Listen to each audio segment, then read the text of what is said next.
So something interesting happened recently, which is that Elon Musk has now become the world's first and only trillionaire. So if we look at Elon Musk's net worth, we can actually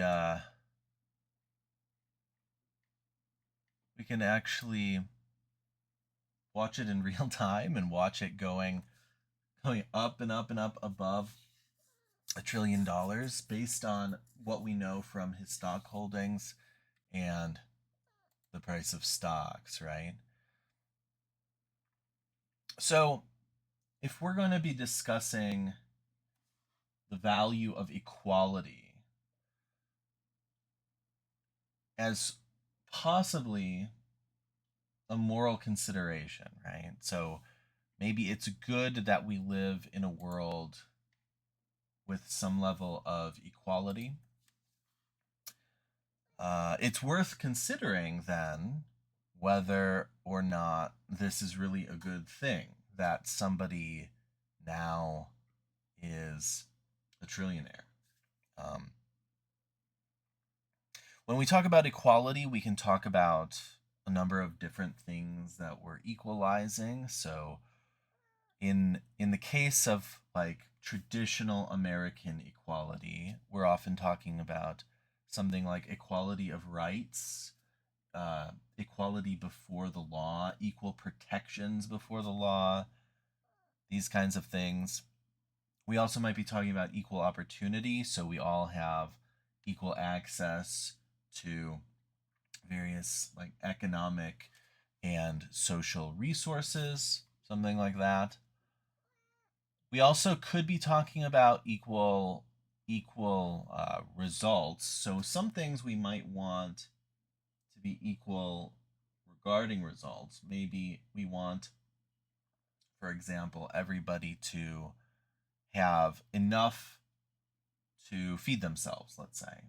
That might be something we want to equalize as well. Here with the Musk example, we're talking about economic inequality just in terms of raw wealth, right? So Elon Musk has much more money than us. I presume everybody watching this video is not as wealthy as Elon Musk because he's the wealthiest person, right? So we can ask whether or not money can ever inequality of money, inequality of wealth, inequality of income, whether that can ever be unfair. And I think it becomes particularly salient with a case like this with Elon Musk because he just seems to be getting richer and the rest of us maybe feel like we're getting left behind, something like that. So that might be one take on it.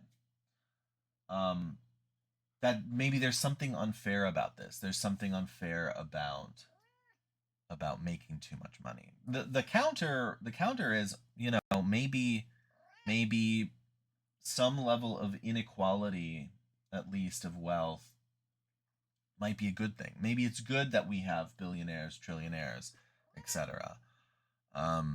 Maybe that's fair. And how can we justify that fairness? Well, maybe it's something like Elon Musk deserves it. The money belongs to Elon Musk, so it's his money. It's his money to keep, something like that. So we can talk about both of those arguments. Let's consider that first one. So if indeed Elon Musk deserves it, we want to sort of ground that deservingness in some kind of principle, maybe. So one principle we could look at is the labor theory of value. So maybe Elon Musk deserves to be wealthier. So this inequality is okay because value is grounded in labor, at least according to the labor theory of value, right? And if value is grounded in labor, well, then the person who works the most should make the most money. So maybe there's some kind of justification for inequality like that. Maybe Elon Musk just works much more than the rest of us. I think though, so I think we can immediately be suspect of this though. Because maybe some people work more than others, fair enough, and maybe those people deserve more, fair enough. Maybe we accept that. But in a case like Elon Musk, is it does he work 1,000,000,000,000 times more? So like when I earn $1, does he earn does he does he does he earn 1,000,000,000 times that, or whatever the number is, right? It's probably not a trillion. However many dollars he makes per hour versus however many I make per hour, we can do the division. So let's actually pull up a calculator here and try to do that. So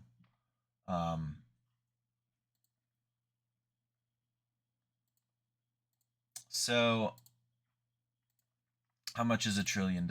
So we have 1,000. No, 1,000,000 is 1,000 thousands, right? 1 billion is 1,000 millions, and 1,000,000,000,000 is 1,000 billions. So Musk has $1,000 billion. How many people are there on the planet? So there are 5 billion or something like this. It's not 5 billion. I think it's more than that, but we can use a round even number. So he has $200 for every person on the planet. It's like you paid Elon Musk $200 in a sense, if we distribute it like that. Or it's like he has 200 for every one person. He could give 200 to every one person. Let's go back to the trillion though. How many hours? So how old is Elon Musk? He's like he's 54. So we can divide this by years of his life. So years of his life, and then we can divide by 365. That's the number of days in a year, right? And then we divide by number of hours in the day. So it looks like Elon Musk, if you divide it by the number of days and hours he's been alive, makes something like $2 million an hour. Okay, $2 million an hour. That's a lot more than me. So like, if I make minimum wage in Texas, what is that? Something like $7. We can round it up to 10. If I make $10, Elon Musk makes 200,000 times that, right? So we can ask a question like, does Elon Musk work 200,000 times more than us? And the answer is obviously no, because he only works 24 hours in a day. I mean, you can't even work that unless you don't sleep, right? He has the same number of hours as the rest of us. So this would have to be productivity. He'd have to be 200,000 times more productive than you and me, on average. That doesn't seem particularly plausible because, I mean, just nobody in fact works that hard. What's true of Elon Musk is he has other people working for him, so those are productivity multipliers. He's also the reason he was boosted above $1 trillion had to do with his company going public, right? So he now has SpaceX as a publicly traded company. By making it public, that infused his company, which he owns stock in, right? He has investments in his company. It infused money into his company, and that shot up the amount of money. So it's actually not labor that made Elon Musk this rich. It's investment. It has something to do with putting the money back into the company and it paying out in that way. But that's not this. I don't think that. So if we go back to labor theory of value, like we were just talking about, I don't think that's a different thing, right? Investment is a different thing from labor. Like he worked for an initial amount of money, but the rest came from investments inflating, which didn't come from his labor. It came from other people investing into the company that he had already started. So we can ask, is that fair? Is the way that's set up fair? And we can start asking questions about like the stock market, the economic system at large, whether all that's fair or not. The other thing we can talk about is inequality. So let's look up global wealth inequality.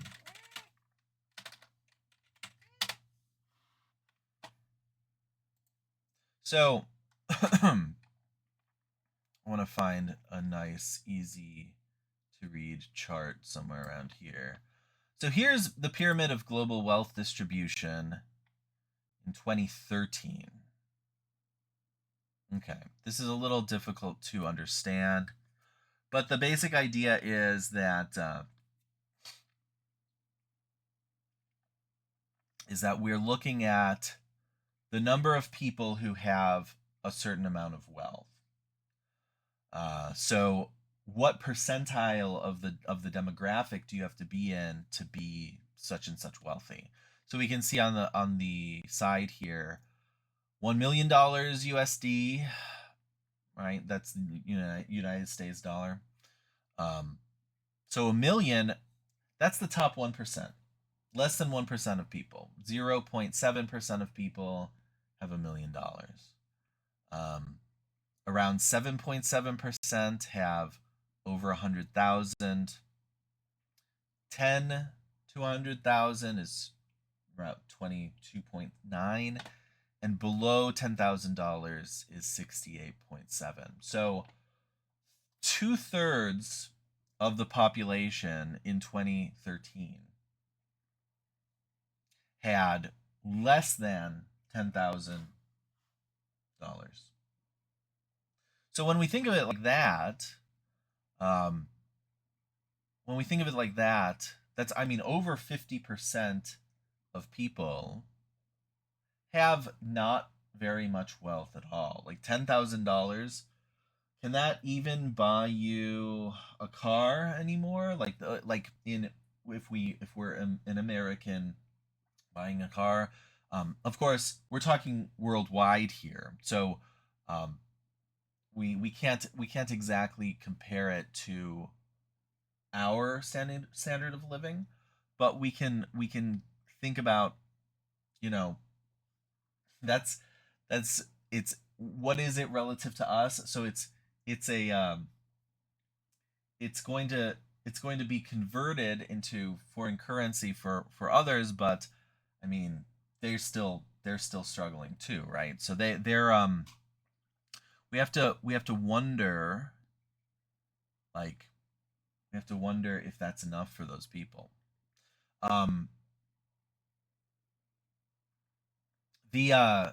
So if we compare that again to Elon Musk, let's do the calculation again. So we got $1 trillion, and if we divide that by 10,000, which is what we said is sort of like around 50% of us make, 60, more than that. So Elon Musk makes $100 million, or 100 million times that. So that's 100 million people whose wealth he is the equivalent of. So is that like, so we can think of it, I can think of it in at least two different ways here. So on the one hand, we might worry about somebody becoming that powerful. That inequality, that inequality, that accumulation of wealth makes a single person extremely powerful.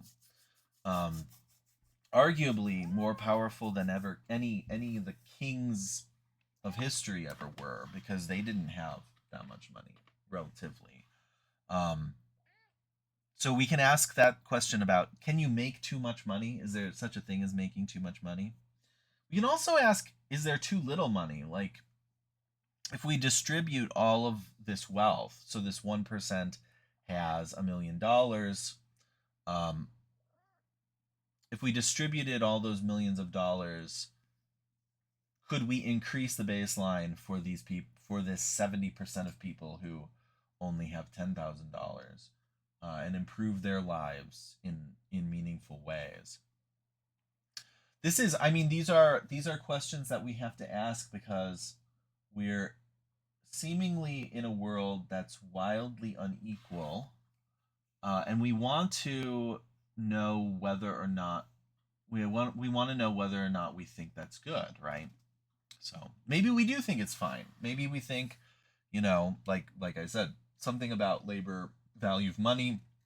The labor value may be what we ground it in. Or maybe we don't think that's right. Maybe we think maybe we think even though people worked for their money, which and sometimes they did, sometimes they didn't. But let's say they did, even if people work for their money, maybe we can tax it when we want to try to do good in the world. Maybe we can use that money towards good. Maybe they can use the money towards good. Maybe you'll inherit $1 million someday. What will you do with the $1 million? That's kind of the question. What kind of good things can you do? One of them might be to help people, right? So we have to kind of wonder about these things, especially considering that somebody for the first time in the history of the world just made $1 trillion. So this should be in the forefront of our moral considerations. I think we should be really considering what what would be fair. Would 10 trillion be fair? Would 100 trillion be fair? When is there any point where we would stop thinking it's fair? These kinds of things. All right, that's my quick consideration for you guys. I'm trying to relate the topic at hand to a historical event that just happened. Like, this happened within a week of our class. So yeah, interested to hear you guys' thoughts about this topic in general.